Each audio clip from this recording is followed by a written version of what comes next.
The Falkland Islands, referred to in Spanish as Las Malvinas, is a small windswept archipelago situated in the South Atlantic, about 480 kilometres off the coast of southern Argentina.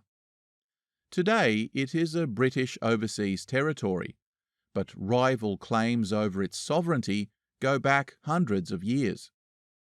When Europeans first discovered it, there were no people living there, though archaeological evidence suggests Paleolithic occupation may have occurred at some point. One of the earliest possible references to the islands is on a Portuguese map drawn by Pedro Reinel in 1522, and a subsequent French copy of it from the 1560s. It strongly suggests that the Portuguese had already widely sailed the South Atlantic, long before Spanish claims that the islands were sighted by Magellan, or one of his absconding captains in 1521. Indeed, well-documented accounts of the Magellan expedition clearly record his ships hugging the mainland as they headed south, desperate to find a passage west, so they were highly unlikely to have ventured that far out. Moreover, according to a papal bull in 1493, anything east of 47 degrees longitude would have fallen under Portuguese rule, but it seems that Lisbon was far more interested in the oriental spice trade than a treeless Antarctic wasteland. Maybe if Portugal had decided to trade seals instead of cloves, our story would be a lot less complicated, but nevertheless, here we are. Spain, meanwhile, having failed to establish a viable colony in Tierra del Fuego in the 1540s, rarely ever sailed that far south again until the 18th century. It was the French who, along with the English, resented the papal carve-up of the world that left them out in the cold, so they proceeded to explore and map in detail the many isolated islands that dotted the South Atlantic,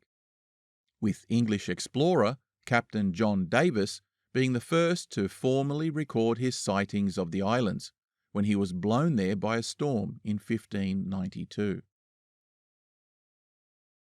Not much would happen there for some time, but the French would be the first to eventually establish a colony on the eastern side of the islands in 1764, naming the region Les Îles Malouines, after their home port of Saint-Malo in France. Famous explorer and contemporary of James Cook, Louis Comte de Bougainville, settled 150 Canadian refugees who were expelled by the British following their victory in the 7 Years' War. The following year, Captain John Byron, grandfather of the famous poet, anchored in a quiet bay on the western side of the islands, and without bothering to circumnavigate the extent of the place, formally claimed the territory for Britain, completely unaware of the presence of the fledgling French settlement over on the eastern island. The British soon established a settlement of their own, called Port Egmont a year later, in 1765, with some debate over whether the two settlements were initially aware of each other's presence. The defeats of the 7 Years' War forced France to cede much of their colonial holdings, and their Spanish allies now pressured them to also hand over the settlement on the eastern island. France, looking to reorganize its shattered economy, acceded to the request, providing that the settlement and its refugees were maintained, and Bougainville received a handsome payout by the Spanish court, who instead expelled the settlers and turned it into a penal colony, which lasted for a few years before being abandoned. So much for agreements between friends. Notwithstanding the fate of the French settlers, there was one other small problem. It seems that the Spaniards, who to this point had no prior interest in the islands and had simply adopted the French name for the entire archipelago, were unaware of the British outpost until, according to some sources, they stumbled across it by accident. In any case, they soon sent out a number of fully armed frigates from Buenos Aires and attacked Fort Egmont's garrison in 1770, forcing its surrender. It almost triggered another war, but the weary French were in no position to support their Spanish allies, while Britain now quickly mobilized the Royal Navy to intercept the Spanish fleet, threatening to send it to the bottom of the ocean. In a humiliating backdown, the Spanish agreed to restore Port Egmont in the Macerano Declaration of 1771, with the question of sovereignty remaining, perhaps ambiguously, as it was before the attack, both sides keeping their own settlements and running on the assumption that they each still held the formal title for the entire archipelago.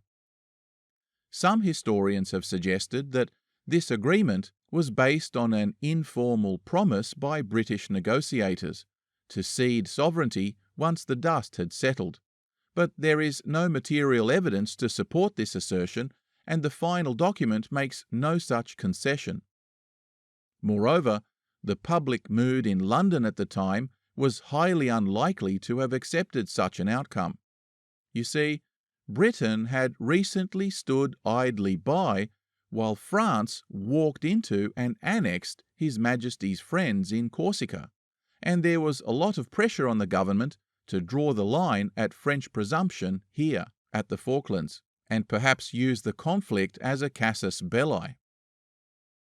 More importantly, Port Egmont had by now become an important supply and refit station for seal and whaling captains as well as trade ships on their way round Cape Horn, so at the time it was already considered to be strategically important to British commercial interests and unlikely to be up for negotiation.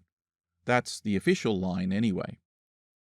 So the British quickly re-established their garrison, but ironically abandoned it just a few years later, in 1774, when it became clear that they were about to lose the even juicier prize of their American colonies in a revolution. So troops and supplies were shuttled north, and Port Egmont was left to the seals and penguins. When Napoleon brought about the collapse of the Spanish Empire, triggering a scramble for independence throughout Latin America, the dominant province on the eastern seaboard that would eventually become modern Argentina took it upon itself to assert dominion not only of its entire continental neighbourhood, but also of the many islands of the South Atlantic, demanding licence fees from whale, seal and fishing ships that had long sailed those waters without restriction. A couple of entrepreneurs from its capital of Buenos Aires tried to set up a commercial station there in 1826, and even visited the British consulate in London to seek their support and protection, which they received, establishing a new settlement soon after. But as the new united provinces of the Rio de la Plata continued flexing its muscles, the businessmen ingratiated themselves there too, just to hedge their bets, and unexpectedly received authority to govern the entire territory on their behalf, which seemed a deal too good to refuse. Extortionate license demands and confiscation of visiting merchant ships soon had American whalers up in arms, and in 1831 a young nation by the name of the United States sent out one of its first international military expeditions to the Falklands, where it arrested its administrators under serious charges of piracy. The ensuing chaos caused the British to send a formal protest to Buenos Aires, reminding them of the Macerano Declaration that, in their eyes, established their own sovereignty. Buenos Aires, of course, didn't see it that way, claiming instead that the declaration supported their claim by virtue of their buyout of the French. The British sent in the Royal Navy, expelled the Argentines, and it has remained in British hands ever since.